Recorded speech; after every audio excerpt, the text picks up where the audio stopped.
வேலு நாச்சியாரின் வீரப்படைக்கு முன் எதிர்த்து நிற்க இயலாத ஆங்கில அதிகாரிகளும் அவரது அடிவருடிகளும் புதுக்கோட்டைக்கு ஓடி பதுங்கி கொண்டனர்.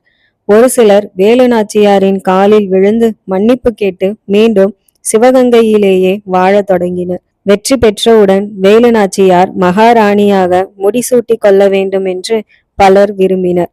சிலர் தங்கள் விருப்பத்தை விண்ணப்பமாக வேலு நாச்சியாரிடம் சொல்லவும் செய்தனர்.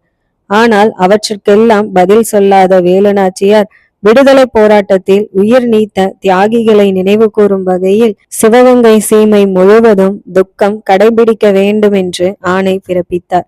ஒரு வார காலமும் மன்னர் முத்துவடுகநாதர், இளையராணி கௌரி நாச்சியார், உடையாள், அமைச்சர் தாண்டவராயன் பிள்ளை, குயிலி ஆகியோரின் தீரத்தை பற்றி மக்கள் பேசி பேசி மாய்ந்தனர். கண்ணீரோடும் கவலையோடும் அந்த மாவீரர்களை நினைவு கூர்ந்தனர். ஒரு வாரம் ஓடி முடிந்தது. சிவகங்கை சீமை முழுவதும் வேலு நாச்சியார் மகாராணியாக பொறுப்பேற்கும் செய்தி தண்டோரா மூலம் தெரிவிக்கப்பட்டது. அந்த திருநாளுக்காக அனைவரும் காத்திருந்தனர். அந்தி வானத்தில் கதிரவன் கால் பரப்ப தொடங்கிய நேரம். ஒவ்வொரு கிராமத்தில் இருந்தும் சிவகங்கை நோக்கி பெருங்கூட்டம் திரண்டது. ஆண், பெண், இளைஞர், முதியவர், சிறுவர், சிறுமி என அனைவரும் திருவிழாக்கு செல்வது போன்று மாட்டு வண்டிகளிலும் குதிரை வண்டிகளிலும் நடந்தும் சிவகங்கை நோக்கி விரைந்து கொண்டிருந்தனர். சிவகங்கை நகரமே விழா கோலம். வீதிகள் தோறும் மாவிலை தோரணங்கள், வாசல்கள் அனைத்திலும் மா கோலங்கள், அரண்மனை சுவர்களில் புதிய வண்ணங்கள், அரண்மனை கூடமும் முக்கிய அறைகளும் புத்தம் புது ஓவியங்களால் புதுப்பொலிவு பெற்று மிளிர்ந்தன. ஒட்டுமொத்த அரண்மனை முழுவதும் வாசனை திரவியங்களின் வாசம். அரண்மனை திடலில் கம்பீரமான மேடை ஒன்று புதிதாக முளைத்திருந்தது. மேடையின் முன்பக்கம் செங்காவி கோடுகள், பொதுமக்கள் அமர்வதற்கு தனி இடம், சிறப்பு அழைப்பாளர்களுக்கு முன்வரிசை இருக்கை, மேடையில் வேலு நாச்சியார் அமர்வதற்கு தனி ஆசனம், அதன் இடது வலது பக்கங்களில் இரண்டிரண்டு இருக்கைகள். சிவகங்கை சீமை மக்கள் அனைவரும் சிவகங்கை வீதியில் வீர விளையாட்டுகளோடும் தமிழர்களின் பாரம்பரிய கலைகளோடும் சீமை மக்கள். நேரம் செல்ல செல்ல சிவகங்கை நகரமே மகிழ்ச்சியில் திக்குமுக்காடியது. அரண்மனை சுவர்களிலும் மரங்களிலும் மனிதர்கள், அரண்மனை வீதியெல்லாம் மக்கள். பேராற்று பெருவெள்ளம் கரை உடைத்து சிவகங்கை நகருக்குள் நுழைந்து விட்டது போன்றதோர் காட்சி. வாட்படை, வளரிப்படை, உடையாள் பெண்கள் படை, திருப்பாச்சேத்தி வெட்டறிவாள் படை, வீச்சறிவாள் படை, கவுன்கள் படை, ஒற்றர் படை அனைத்தும் கம்பீரமாக அணிவகுத்து நின்றன. வெற்றிக்கு துணை நின்ற ஹைதர் அலி படையும் கோபால் நாயக்கர் படையும் தனி வரிசையில். திரண்டிருந்த கூட்டம் முழுவதும் அரண்மனையின் மைய வாசலிலேயே கண் பதித்திருந்தது. கவிஞன் வைரவன் மட்டும் மேடையில் நின்று கொண்டு கூட்டத்தை அளவெடுப்பதும் அரண்மனை மைய வாசலை பார்ப்பதுமாக இருந்தான். வாசல் திறக்கப்பட்டதும் வீரத்தாய் வேலு நாச்சியார் என்று வைரவன் முழங்க, வாழ்க என்ற அடிவயிற்றிலிருந்து மக்கள் குரல் கொடுத்தனர். சிவகங்கை சீமையின் மகாராணி வேலு நாச்சியார் என்று கவிஞன் வைரவன் மீண்டும் குரல் கொடுக்க, கூட்டம் முழுவதும் எழுந்து நின்று வாழ்க என்று ஆர்ப்பரித்தது. அனைவர் விழிகளும் பூத்திருக்க மருது சகோதரர்கள் முன்னடந்து வர, இடுப்பில் வாள் அசைய கம்பீரமாக வேலு நாச்சியார் வந்து கொண்டிருந்தார். வேலு நாச்சியார் தலை தெரிந்ததும் கூட்டம் மகிழ்ச்சியில் துள்ளி குதித்தது. வேலு நாச்சியார் தலையை பார்த்தவர்கள் தலையையும், முகத்தை பார்த்தவர்கள் முகத்தையும், விழியை பார்த்தவர்கள் விழியையும், கரங்களை பார்த்தவர்கள் கரங்களையும், இடுப்பில் செருகியிருந்த வாளை பார்த்தவர்கள் வாளையும், கம்பீர நடையை பார்த்தவர்கள் நடையையும் பார்த்து கொண்டிருந்தனர். சிலர் வேலு நாச்சியாரின் இழப்புகளை நினைத்து கண்ணீர் சிந்தினர். இன்னும் சிலர் வேலு நாச்சியாரின் கம்பீரத்தை நினைத்து கர்வம் கொண்டனர். வேலு நாச்சியாருக்கு பின்னால் அவரது மகள் வெள்ளைச்சி நாச்சியார். 8 வயதில் சிவகங்கை சீமையை விட்டு அன்னையுடன் சென்ற வெள்ளைச்சி நாச்சியார் இன்று பருவ பெண்ணாக பார்த்து பார்த்து மக்கள் மகிழ்ந்தனர். மலர்களையும் மலர் மாலைகளையும் வேலு நாச்சியார் நோக்கி மக்கள் வீசி மகிழ்ந்தனர். அந்த மலர்கள் எல்லாம் மண்ணில் விழுந்து பாதை முழுவதும் வண்ண கம்பளம் விரித்தது போன்று காட்சி அளித்தது. வானவெடிகள் வானை தொட்டன. கூடியிருந்த கரங்கள் கொட்டி மகிழ்ந்தன. முழக்கங்கள் தொடர்ந்தும் முழங்கின. ஒட்டு மொத்தத்தில் மக்களின் உணர்ச்சி கடலலையில் மிதந்தபடி மேடை ஏறினார் வேலு நாச்சியார். கூட்டத்தை பார்த்து வணங்கி மகிழ்ந்தார். முழக்கங்கள் மீண்டும் அரண்மனையை அதிர செய்தன.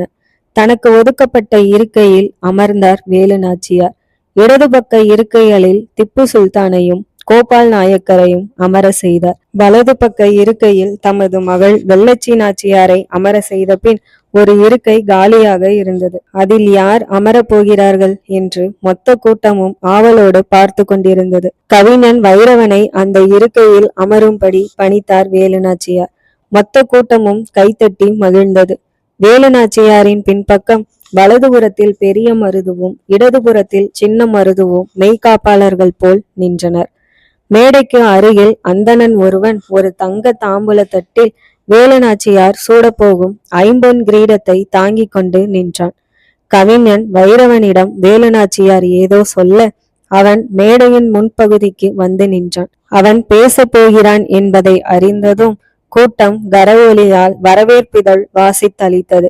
சீமை மக்களே, உலக வரலாற்றில் நம் வீரத்தாய்க்கு நிகராக எந்த பெண்ணும் இதுவரை வாழ்ந்து காட்டியிருக்கிறார்களா என்றால் இல்லை என்றுதான் நான் சொல்வேன். நம் வீரத்தாயின் வீரத்தை கண்டு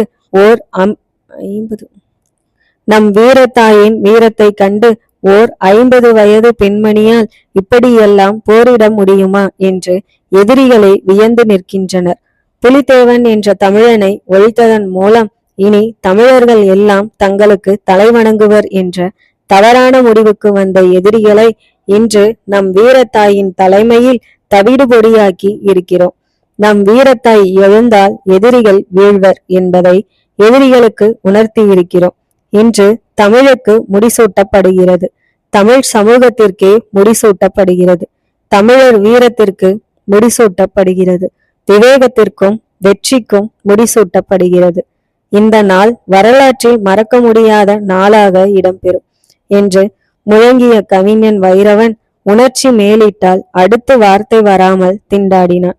அந்த நேரத்தை தக்க சந்தர்ப்பமாக பயன்படுத்தி கொண்ட அந்தணன் மேடை ஏறி, தாயே, ராஜராஜேஸ்வரி தெய்வத்தின் காலடியில் வைத்து பூசை செய்து இந்த மணிமகுடத்தை கொண்டு வந்திருக்கிறேன் என்றான். கூட்டம் ஒரு கணம் மெய்சிலிர்த்து கொண்டது. அமைச்சர் தாண்டவராயன் பிள்ளை இப்போது உயிரோடு இல்லை. இப்போது சிவகங்கை சீமைக்கு அமைச்சர் என்ற பொறுப்பில் எவரும் இல்லை. திப்பு சுல்தானும் கோபால் நாயக்கரும் சிவகங்கை சீமையை சேர்ந்தவர்களும் இல்லை. இந்த சூழ்நிலையில் வேலு நாச்சியாருக்கு மகுடம் சூட்ட வேண்டிய வாய்ப்பு தமக்குத்தான் கிடைக்கும் என்ற நம்பிக்கையில் அந்த அந்தணன் மேடையில் கம்பீரமாக நின்று கொண்டிருந்தான். அரியாசனத்தில் இருந்து எழுந்த வேலு நாச்சியார் கவிஞன் வைரவன் அருகில் வந்து நின்று, சீமை மக்களே, முடிசூட்டு விழா என்பது ஒரு தேசத்தின் முக்கிய நிகழ்ச்சியாகும். அதனால்தான் நீங்கள் இங்கு ஒன்று சேர்ந்து வந்திருக்கிறீர்கள். இப்போது அமைச்சர் தாண்டவராயன் பிள்ளையும் உயிரோடு இல்லை. என் தலையில் மகுடம் சூட்டும் திருப்பணியை யார் வேண்டுமானாலும் செய்துவிட முடியாது. செய்வதற்கு நாமும் அனுமதித்து விடக்கூடாது. மதமும் அரசியலும் எப்போதும் இணைந்து விடக்கூடாது. அப்படி இணைந்து கொள்வதற்கு நாமே இடம் கொடுத்து விட்டால் எதிர்காலத்தில் பல இன்னல்களிலிருந்து நாம் தப்ப இயலாது. இதையெல்லாம் கருத்தில் கொண்டு கவிஞர் வைரவன் இந்த மணிமகுடத்தை என் தலையில் சூட்ட வேண்டுகிறேன் என்று சொல்லி முடித்ததும் கூட்டத்தின் மகிழ்ச்சி கரவொலி விண்ணையும் தொட்டது. எதிர்பார்ப்பு ஏமாற்றப்பட்டு விட்ட போதிலும் அதனை வெளிக்காட்டி கொள்ளாமல் தங்க தாம்பூல தட்டை கவிஞனை நோக்கி நீட்டினான் அந்தணன். மகுடத்தை எடுத்து வேலு நாச்சியார் தலையில் சூடி மகிழ்ந்தான் கவிஞன். கூட்டம் மீண்டும் கைத்தட்டி மகிழ்ந்தது. வேலு நாச்சியார் தம் மீது கொண்டிருக்கும் பெரும் மதிப்பை நினைத்ததும் கவிஞனின் கண்ணில் கண்ணீர் எட்டி பார்த்தது. தலையில் மகுடம் அலங்கரிக்க கூடியிருந்த மக்களை எல்லாம் கும்பிட்டு மகிழ்ந்தார் வேலு நாச்சியார். சீமையின் மக்களே, தியாகத்தை போற்றாத எந்த தேசமும் வென்றதாக சான்று இல்லை. மன்னர் முத்துவடுகநாதர், இளையராணி கௌரி நாச்சியார், உடையாள், அமைச்சர் தாண்டவராயன் பிள்ளை, குயிலி போன்ற தியாகிகளை என் நெஞ்சில் எழுதி வைத்திருக்கிறேன். என் கணவரை பலி கொடுத்த பின் நம் தேசத்திலிருந்து நான் தப்பி ஓடிய போது எனக்கு அடைக்கலம் கொடுத்து என் வெற்றிகளுக்கெல்லாம் அடித்தளமிட்டு கொடுத்த மாவீரர் கோபால் நாயக்கர் அவர்களுக்கு தங்கத்தால் செய்த இந்த கரடி பொம்மையை நம் வெற்றியின் நினைவு பரிசாக வழங்கி மகிழ்கிறேன் என்று வேலுநாச்சியார் சொல்லி முடித்ததும் தலை வணங்கி விருதை பெற்றுக்கொண்டார் கோபால் நாயக்கர். நம் எதிரிகளை வீழ்த்தி வெற்றிகள் ஈட்ட பீரங்கிகளையும் படை வீரர்களையும் கொடுத்ததுடன் இந்த இனிய நிகழ்ச்சிக்கு மகனையும் அனுப்பி நமக்கு வாழ்த்து செய்தியும் கொடுத்திருக்கிற வரலாற்று நாயகன் தங்கத்தாலான இந்த புலி பொம்மையை அவரது மகன் திப்பு சுல்தானிடம் நம் வெற்றியின் நினைவு பரிசாக வழங்கி மகிழ்கிறேன் என்று வேலுநாச்சியார் வாழ்த்திய பின் திப்பு சுல்தானிடம் பரிசை வழங்கினார். தேச மக்களே, இப்போது நம் அரசு சம்பந்தப்பட்ட சில முடிவுகளை உங்களின் ஒப்புதலுக்காக அறிவிக்கிறேன் என்று கூறிவிட்டு வேலுநாச்சியார் கூட்டத்தையே பார்த்து கொண்டிருந்தார். கூட்டம் முழுவதும் வேலுநாச்சியாரையே பார்த்து கொண்டிருந்தது.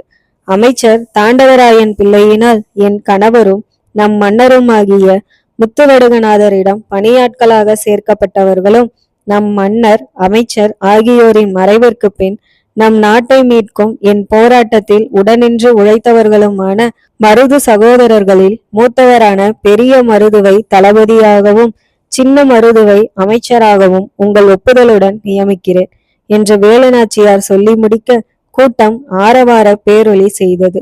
களத்தில் மடிந்தாலும் எனக்கு கவலை இல்லை, போர்படையுடன் நானும் வருவேன், புரட்சி கவிதைகளை தருவேன், கவிதை முழக்கத்தால் நம் வீரர்களை வழி நடத்துவேன் என்று சொல்லி எங்களோடு பரணி பாடி வந்த கவிஞர் வைரவனை சிவகங்கை சீமையின் அமைச்சரவை கவிஞராக அறிவிக்கிறேன் என்று வேலுநாச்சியார் சொல்லி முடித்ததும் கூட்டம் மீண்டும் கரவொலி செய்தது.